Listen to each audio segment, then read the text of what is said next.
आगामी स्थानिक स्वराज्य संस्थांच्या निवडणुकांच्या पार्श्वभूमीवर मुख्यमंत्री देवेंद्र फडणवीस ॲक्शन मोडवर आलेले आहेत। यासाठी त्यांनी आमदारांच्या विभागनिहाय बैठकांचा धडाका लावलाय। मराठवाडा, पश्चिम महाराष्ट्र, उत्तर महाराष्ट्रानंतर थोड्याच वेळात विदर्भातील आमदारांची बैठक होणार आहे। वर्षा निवासस्थानी होणाऱ्या या बैठकीत मुख्यमंत्री देवेंद्र फडणवीस आमदारांना मार्गदर्शन करणार आहेत। त्याचबरोबर भाजपचे प्रदेशाध्यक्ष रवींद्र चव्हाण नेमकं काय मार्गदर्शन करणार याकडे सगळ्यांचं लक्ष लागलंय।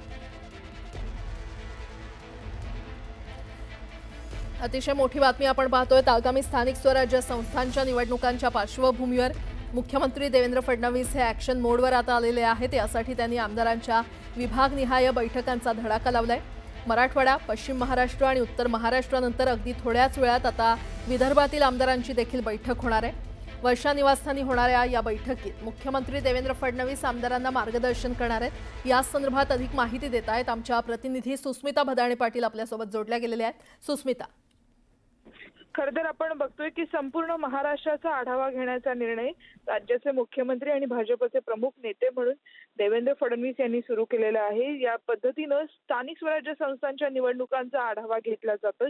या बैठकीमध्ये येत असताना सर्व आमदारांना कडक सूचना देखील देण्यात आलेल्या आहेत।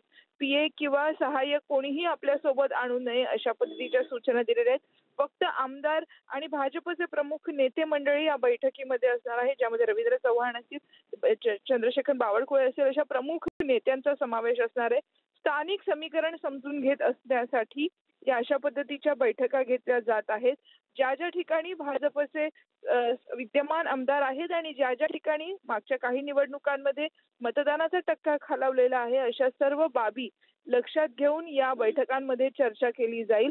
आणि आज विदर्भातले आमदार हे स्वतः मुख्यमंत्र्यांसोबत चर्चा करणार आहेत आणि यातनं नेमकं महाराष्ट्राच्या आगामी स्थानिक स्वराज्य संस्थांच्या निवडणुकांसाठी भाजप कसं ॲक्शन मोडवर असेल आणि कशा पद्धतीने सगळ्या निवडणुकांचं नियोजन केलं जाईल याकरता ही बैठक महत्त्वाची ठरेल। धन्यवाद या सविस्तर माहितीसाठी।